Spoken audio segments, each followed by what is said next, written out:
بسم اللہ الرحمن الرحیم۔ شروع کرتا ہوں اللہ کے پاک نام سے جو بہت بڑا مہربان نہایت رحم والا ہے۔ دوستو، بہنوں، بھائیو، بزرگوں، السلام علیکم ورحمۃ اللہ وبرکاتہ۔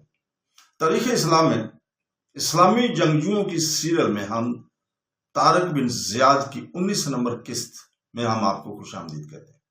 دوستو، بہنوں، بھائیو، بزرگوں، اسپانیہ کے میدان میں ابن مالک، طاہر بن ابن مالک نے 2 تیغ زنوں کو مقابلے میں ہرا دیا تھا، اور وہاں کے بادشاہ نے اسے اپنی بیٹی کا محافظ مقرر کیا تھا، اور اس بیٹی نے، وہ بیٹی جو تھی، جب اس نے کہا کہ تمہاری جب ضرورت محسوس کی جایا کرے گی تمہیں وہاں بلا لیا کیا جائے گا۔ کل ہم یہیں تک پہنچے تھے، تو اس نے کہا کہ اے ابن مالک، 2 باتیں اپنے ذہن میں جمع کر رکھنا تاکہ تم میری طرف سے محتاط رہو اور کسی خوش فہمی اور غلط فہمی کا شکار نہ ہو جاؤ۔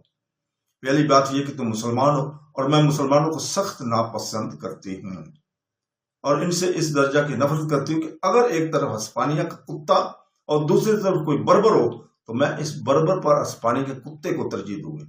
لہذا میرے ساتھ میرے محافظ کی حیثیت سے کام کرتے ہوئے یہ دونوں باتیں اپنے ذہن میں جمع کر رکھنا، اور اس موقع پر میں وسیع و قلبی کا اظہار کرتے ہوئے تمہیں یہ بھی بتا دوں کہ میں اس رومیر کو پسند کرتی ہوں جسے ابھی تم نے مقابلے میں شکست دی ہے۔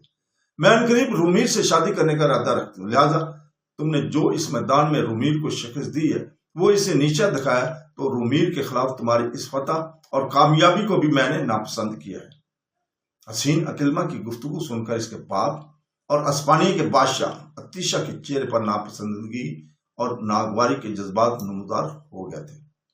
پھر شاید اس نے اکلمہ کی پیدا کردہ تلخی کو زائل کرنے کے لیے اپنے چہرے پر زبردست مسکراہٹ بکھیری اور طارق بن مالک کو مخاطب کرتے ہوئے بڑی بشاشت میں کہنا شروع کیا، اے ابن مالک، رازرک نے جہاں تمہاری رہائش کا بندوبست کیا ہے تم وہیں پر رہنا شروع کر دو، اور اکلمہ کے محافظ کی حیثیت سے جب تمہاری ضرورت محسوس کی جائے گی تو تمہیں وہاں سے بلا لیا جائے گا، اور اس کام کے عوض تمہارا معاوضہ رازرک کی وساطت سے تمہیں ملتا رہے گا۔ کھڑے ہوئے رازرک کو اپنے پاس بلایا۔ اس کے ساتھ ہی اسپانیہ کے بادشاہ اتیشہ نے ہاتھ کے اشارے سے قریب ہی کھڑے رازرک کو اپنے پاس بلایا۔ جب رازرک بھاگتا ہوا اس کے پاس آیا اور اتیشہ نے اس کو مخاطب کرتے ہوئے کہا، سنو رازرک، میں بے حد مطمئن اور خوش ہوں کہ ابن مالک جسے تم لے کر اس میدان میں آئے ہو، اس نے روجر اور رومیر کے خلاف تیغ زنی کا مقابلہ جیت لیا۔ اب تم اس طارق بن مالک کو ادھر لے جاؤ جہاں تم نے اس کی رہائش کا بندوبست کیا۔ اس کے ساتھ ہی اسپانیہ کا بادشاہ اتیشہ اپنی جگہ سے اٹھ کھڑا ہوا، پھر اس کے سارے اہل خانہ بھی وہاں سے اٹھ کھڑے ہوئے اور قریب ہی کھڑی ہوئی بگی میں بیٹھ کر چلے گئے۔ ان کے جانے کے بعد رازرک نے طارق بن مالک کو مخاطب کرتے ہوئے کہا، اے ابن مالک، موت کے اس میدان میں روجر اور رومیر سے مقابلہ جیت کر تم نے اہل اسپانیہ کو حیرت میں ڈال کر رکھ دیا۔ رومیر اور روجر دونوں ہی ایک دوسرے کے بعد تیغ زنی میں ناقابل تسخیر سمجھے جاتے تھے۔ تم نے دونوں پر ایسی ہولناک ضربیں لگائیں کہ دونوں کو اپنے سامنے زیر اور مغلوب کر دیا۔ اے ابن مالک، اب تم مطمئن ہو کر ان لوگوں کے خلاف حرکت میں آ سکتے ہو جو بربروں کی سرزمین سے ایک رہبہ کو اٹھا کر لے آئے ہیں۔ اور سنو ابن مالک، ان لوگوں کے خلاف حرکت میں آتے ہوئے اور اس رہبہ کو ان سے حاصل کرنے کے سلسلے میں اگر تم میری ضرورت محسوس کرو تو میں ان کے لیے بھی تیار ہوں، اور ایسا ہے کہ اس کام کے لیے میں تمہارے ساتھ کچھ مسلح جوان بھی روانہ کر سکتا ہوں، اور جو ان لوگوں کے خلاف حرکت میں آ کر رہبہ کی بازیابی کے لیے تمہاری مدد بھی کر سکتے ہیں۔ طارق بن مالک نے فوراً رازرک کا شکریہ ادا کرتے ہوئے جواب دیا، اول میں اکیلا ہی ان لوگوں سے بات کروں گا، اور اگر ان لوگوں نے معاملہ بڑھانے یا ہمارے ساتھ زیادتی کرنے کی کوشش کی تو میں ضرور آپ سے مدد اور حمایت کی درخواست کروں گا۔ طارق بن مالک کا یہ جواب سن کر رازرک خوش ہوا، پھر اس نے طارق بن مالک کے شانے پر ہاتھ رکھتے ہوئے کہا، اے ابن مالک، اب تم اپنے کمرے میں جا کر آرام کرو، میں اپنے منگیتر لونا کو لے کر اب اس کے ہاں جاؤں گا۔ اس کے ساتھ ہی رازرک وہاں سے ہٹ کر دوسرے سمجھ چلا گیا تھا۔ موت کے اس میدان سے باہر نکلنے کے لیے طارق بن مالک اس شاہ نشین سے ہٹ کر تھوڑا سا ہی آگے بڑھا تھا کہ اچانک ایک سمت سے نکل کر ایک نوخیز رہبہ اس کے سامنے آن کھڑی ہوئی۔ وہ سر سے پاؤں تک چاندنی کی طرح چمکتے اور دودھ جیسے بے داغ لباس میں ملبوس تھے۔ طری بن مالک کے قریب آ کر اس نوخیز رہبر نے گلاب کا ایک تر و تازہ پھول، اس کے ساتھ اس کی کوئی بالشت پر ٹہنی بھی تھی، وہ پھول اس نوخیز رہبر نے طری بن مالک کو پیش کرتے ہوئے کہا، میں موت کے اس میدان میں آپ کی کامیابی پر آپ کو مبارکباد پیش کرتی ہوں۔ کاش میں اس شہر کے حکمران یا کوئی ملکہ ہوتی تو یہ مقابلہ جیتنے پر میں آپ کو مالا مال کر دیتی۔ میں یہ ایک معمولی رہبر ہوں۔ اس پھول کے علاوہ مبارکباد دیتے ہوئے میں تو آپ کو کچھ نہیں پیش کر سکتی۔ اس کے ساتھ ہی اس نوخیز رہبر نے اپنے ہاتھ میں پکڑا ہوا لمبا ڈنڈل والا گلاب جو پھول طری بن مالک کی طرف بڑھا دیا تھا، طری بن مالک نے اس سے وہ پھول لیتے ہوئے کہا، اے رہبر، میں تیرے جذبات اور خیالات کی قدر کرتا ہوں۔ مجھے تمہاری گفتگو سن کر خوشی ہوئی ہے کہ اس ٹولیڈو شہر کے اندر تمہارے جیسی مخلص اور پرخلوص لڑکیاں بھی رہتی ہیں۔ طری بن مالک کی گفتگو سن کر اس رہبر کے چہرے پر دل فریب اور زید شکن مسکراہٹ بکھر گئے تھے۔ طری بن مالک نے پہلی بار غور سے اس کی طرف دیکھا اور اس نے اندازہ لگایا کہ وہ نوخیز صحرا اپنے حسن اور جمال میں لالا زاروں کا رنگ، کوثاروں کا روپ اور ماہ پاروں کا حسن رکھتی تھی۔ وہ بھی نوخیز اور نوعمر تھی، اس لیے کہ اس کے چہرے اور جسمانی ساخت سے شباب کی اولین کفیت اور لڑکپن کی مہک چل رہی تھی۔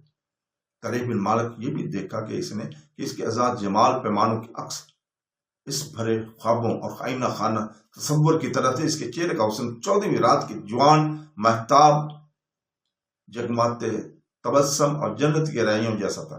اس کی تابندہ نیلی آنکھوں کے اندر روح کی آسودگی اور نیند کی شبنم جیسی نزول کی کیفیت تھی، جبکہ اس کے تھرتھراتے لبوں کی سکوت کے اندر ان گنت تر بازار اور بے شمار بے تعبیر خواب رقص کراتے۔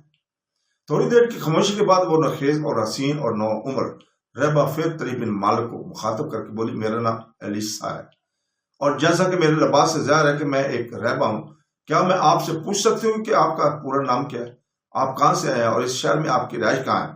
مجھے یوں لگتا ہے کہ اس شہر میں آپ اجنبی ہیں، اس لیے کہ اگر آپ یہیں کے رہنے والے ہوتے تو اس سے پہلے بھی آپ موت کے اس میدان کے مقابلوں میں حصہ لیتے۔ حسین الیسا کے اس استفار پر طری بن مالک نے مسکراتے ہوئے کہا، اے رہبر، میرا نام طری بن مالک ہے، میں بربر ہوں اور افریقہ کی ایک بستی الویرا کا رہنے والا ہوں۔ میں چند دن پہلے اس سرزمین میں دوبارہ ہوا ہوں اور ٹولیڈو شہر میں میری رہائش موت کے اس میدان سے باہر بنے ہوئے کمروں میں سے ایک کمرے میں ہے۔ میں افریقہ کی سیروں سے اس سرزمین میں کیوں داخل ہوا ہوں، یہ ایک لمبی اور طویل کہانی ہے جو میں تمہیں یہاں کھڑے ہو کر بتانا اچھا نہیں سمجھتا۔ الیسا نے طری بن مالک کی گفتگو میں دلچسپی لیتے ہوئے کہا، میں آپ کے متعلق مزید تفصیل جاننا پسند کروں گی۔ کیا ایسا ممکن نہیں کہ میں آپ کے ساتھ اس کمرے میں چلوں جہاں آپ کی رہائش ہے، اور آپ مجھے تفصیل سے بتائیں کہ آپ افریقہ کے دہشت گردوں سے کیوں اس سرزمین میں داخل ہوئے ہو؟ الیسا کی اس گفتگو کے جواب میں طری بن مالک نے بڑی عاجزی اور انکساری سے کہا، اے رہبر، میں تو ایک معمولی بربر ہوں، ان سرزمینوں کے اندر میری کوئی اہمیت نہیں ہے، پھر تم کیوں میرے متعلق تفصیل جاننا پسند کرتی ہو؟ اس پر الیسا نے غور سے طری بن مالک کی طرف دیکھتے ہوئے اپنا فیصلہ دینے کے انداز میں کہا، اے ابن مالک، انسانوں کی قدر تو ان کے اوصاف سے ہوتی ہے، بس اسی بنا پر میں آپ کے متعلق تفصیل جاننا چاہتی ہوں۔ طری بن مالک نے کہا، اے رہبر، اگر ایسا تو پھر میرے ساتھ آؤ۔ الیسا خاموشی سے طری بن مالک کے ساتھ کھولی اور اس کے کمرے کی طرف چل دی۔ طری بن مالک نے اپنی رہائش گاہ کا قفل کھولا، تالا کھولا، اور پھر الیسا نام کی اس رہبر کو لے کر اندر داخل ہوا اور اپنے کمرے میں اس رہبر کو اپنے سامنے بٹھاتے ہوئے بڑی نرمی سے پوچھا، اے رہبر، اب تم کہو، تم مجھ سے کیا کہنا چاہتی ہو؟ مجھ سے میرے متعلق کیسی تفصیل حاصل کرنا چاہتی ہو؟ کسی توقف کے بعد طری بن مالک کو مخاطب کرتے ہوئے الیسا نے پوچھا، اے طری بن مالک، میں پہلے آپ کو اپنے متعلق بتاتی ہوں، اس کے بعد میں آپ سے تفصیل جاننا چاہوں گی۔ جیسا کہ میں آپ سے پہلے بتا چکی ہوں کہ میرا نام الیسا ہے، میں اسپانیہ کی جنوبی بندرگاہ قادس کی رہنے والی ہوں۔ میں ابھی چھوٹی سی ہی تھی کہ میرے ماں باپ مر گئے، میرا کوئی بہن بھائی نہ تھا، لہٰذا مجھے میرے تربیت کے لیے میرے چچا کے حوالے کر دیا گیا جو قادس شہر کے کلیسا میں پادری تھا۔ اسی کلیسا کے اندر میں نے پرورش پائی، یہاں تک کہ وہ وقت آیا کہ میرا چچا بھی فوت ہو گیا، لہٰذا کلیسا والوں نے مجھے رہبر بنا لیا اور اب میں رہبانیت میں ہی کے تربیت کرنے کے لیے قادس سے یہاں اسپانیہ کے مرکزی شہر ٹولیڈو میں آئی ہوں۔ یہاں شہر کے شمال میں اسپانیہ کا ایک مرکزی کلیسا ہے، اسی کلیسا کے اندر میں زیر تربیت ہوں۔ چند دن تک میری یہ تربیت مکمل ہونے والی ہے، اس کے بعد میں قادس شہر کے اسی کلیسا کی طرف لوٹا دی جاؤں گی جہاں پہلی بار مجھے رہبہ بنایا گیا، اور میں اپنی بقیہ زندگی اسی کلیسا میں ایک رہبہ کی حیثیت سے گزار دوں گی۔ تو دوستو، بہنوں، بھائیوں، بزرگوں، یہیں پہ آج رکتے ہیں اس رہبہ کے اس بیان کے بعد۔ کل ہم انشاءاللہ تعالی اس کی 20ویں قسط اسی جگہ سے شروع کریں گے۔ کل تک کے لیے اجازت چاہتے ہیں۔ اللہ حافظ۔